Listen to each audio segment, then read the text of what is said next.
Welcome again to our YouTube channel Jat history and विरासत। जाटों के डीएनए को लेकर पहले भी बहुत सारी डिबेट हुई है, पेपर पब्लिश हुए हैं, तर्क वितर्क हुए हैं कि जाट भारत के मूल निवासी है या बाहर से कहीं आए। खैर ये मुद्दा हमेशा से सामाजिक कम और राजनीतिक ज्यादा रहा है। आज इस वीडियो में आप लोगों को मैं फैक्ट, माइग्रेशन रूट्स और डीएनए स्टडीज के आधार पर आसान भाषा में समझाने का प्रयास करूंगा कि जेनेटिकली जाट बने कैसे, हमारे पूर्वज कहीं से चलकर आए हैं या यहीं इसी धरती के मूल निवासी थे, और आज हम में किस तरह का डीएनए सर्वाधिक है। ये मैप देखो, इंसानों की जितनी भी शुरुआती पॉपुलेशन निकली है वो अफ्रीका से निकली है, जिन्हें हम हंटर गैदरर्स या आदिवासी कहते हैं। ये लोग पूरी दुनिया में अफ्रीका से फैले, इसलिए जहां भी रहने लगे वहां के शुरुआती बसंदे यही लोग कहलाए। अफ्रीका से ईरान होते हुए ये भारत में भी आए और इन्हीं शुरुआती लोगों को हमने मूल निवासी कहा। जेनेटिकली बात करूं तो AASI बोलते हैं, मतलब ancient ancestral south Indian. Africa से निकले इन शुरुआती इंसानों का हैप्लोग्रुप A था, जो बाद में अलग अलग जगह माइग्रेशन की वजह से आए, पर्यावरण परिवर्तन और मिक्सिंग की वजह से बदलता गया। उदाहरण के तौर पर जब ये भारत आए तो इनका हैप्लोग्रुप A था, जो भारत की जलवायु और पर्यावरण परिवर्तन के कारण समय के साथ I बन गया। ऐसे ही अलग अलग जगह के शुरुआती बसंतों में भी फर्क आया, जिसे अलग अलग हैप्लोग्रुप I, J, K और A आदि नामों से पहचान दी गई। इसलिए मूल निवासी सिर्फ भारत में नहीं थे, पूरी दुनिया में जहां भी अफ्रीका से शुरुआती इंसान गए वो सब मूल निवासी कहलाए। सब ब्लैक लोग ही थे जिन्हें हम शिकारी कहते थे, हंटर गैदरर्स या कह लो आदिवासी। अब ये मैप देखो, यहाँ आपको समझ आएगा कि 10,000 BC मतलब आज से 11,900 साल पहले अफ्रीका से जब ये शिकारी हंटर गैदरर्स, जिन्हें मैप में WSG, EHG, CHG से रिप्रेजेंट कर रखा है, वो ईरान की तरफ आए, तो यहाँ पहले से मौजूद ईरानियन फार्मर्स, जिन्हें IF से डिनोट किया है, और AASI लोगों के साथ मिक्स होते हैं, जिससे इंडस पेरिफेरी IP बनता है, जिसे हम इंडस वैली डीएनए भी कह देते हैं।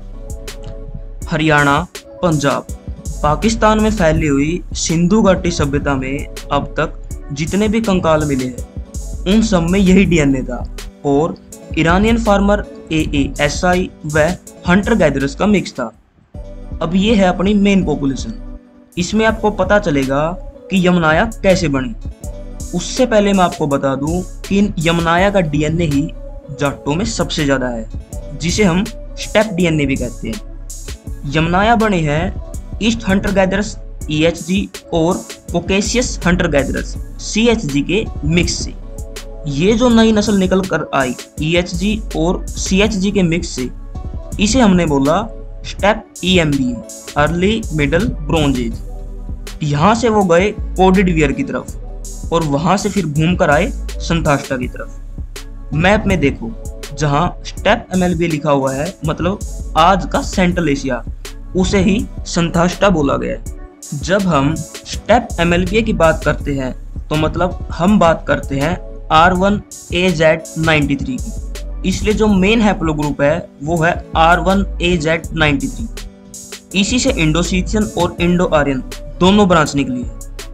अब ये यमनाया इंडिया पाकिस्तान के इन इलाकों में आते हैं 2000 से 1500 BCE के बीच में, मतलब 3500 से 4000 साल पहले, जिसे हम इंडो आर्यन माइग्रेशन भी कहते हैं। अब तक जितना मैंने आपको बताया है उसे एक बार शॉर्ट में दोबारा से रिपीट करता हूँ। अफ्रीका से शुरुआती इंसान पूरी दुनिया में फैले और जहाँ जहाँ बसे उनमें वहाँ की जलवायु, खान पान और पर्यावरण की वजह से समय के साथ डीएनए में फर्क आया, और उसी के आधार पर उन्हें west hunter gatherers, east hunter gatherers, Caucasus hunter gatherers में बांटा गया।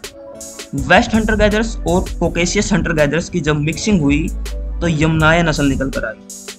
ये दुनिया की सबसे ताकतवर नस्ल थी और इनके डीएनए को हमने स्टेप MLB से परिभाषित किया। 3500 से 4000 साल पहले जब ये यमनाया लोग भारत में आते हैं तो इनका स्टेप डीएनए या पहले से मौजूद ईरानियन फार्मर्स और AASI में मिक्स होता है, जिसे इंडस वैली डीएनए कहा गया।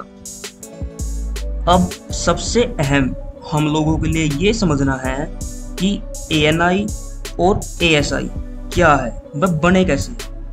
ANI है एंसेस्ट्रल नॉर्थ इंडियन और ASI है ancestral south Indian. Step MLBA जब इंडस वैली डीएनए मतलब IP में मिक्स होता है तो ANI निकल कर आता है। वहीं जब इंडस वैली डीएनए मतलब IP जब AASI ancient ancestral south Indian में मिक्स होता है तो ASI निकल कर आता है। जाट ANI मतलब एंसेस्ट्रल नॉर्थ इंडियन है, जिनमें 40 से 50% स्टेप MLB है, 25% ईरानियन फार्मर डीएनए है और 25% AASI डीएनए है। अब ये मत समझ लेना कि सिर्फ जाट ही मिक्स हुए, दुनिया में ऐसी कोई नस्ल नहीं जो मिक्स ना हो। एक बार ये फोटो देखो, ब्रिटिश, रशियन, जर्मन सब मिक्स है, लेकिन सब में यमनाया डीएनए कॉमन है। जाटों में 50% तक है, जो बाकी किसी भी भारतीय से हमें अलग बनाता है और यूरोप के करीब लेकर जाता है। इसलिए जिस कौम में जितना ज़्यादा स्टेप डीएनए होगा वो फिजिकली और मेंटली उतनी ही ज़्यादा ताकतवर होगी। और यही कारण है कि जाट महज 2% होकर भी भारत पाकिस्तान के हर क्षेत्र में अव्वल रहते हैं। हमारे बुजुर्ग इन सब बातों से भली प्रकार वाकिफ थे और इसीलिए सख्त सामाजिक प्रावधान बनाए गए थे ताकि हमारा खून मिक्स ना हो और नस्ल की शुद्धता बरकरार रहे। उम्मीद है नई पीढ़ी भी इन बातों को अहमियत दे पाएगी। जय हिंद, जय भारत।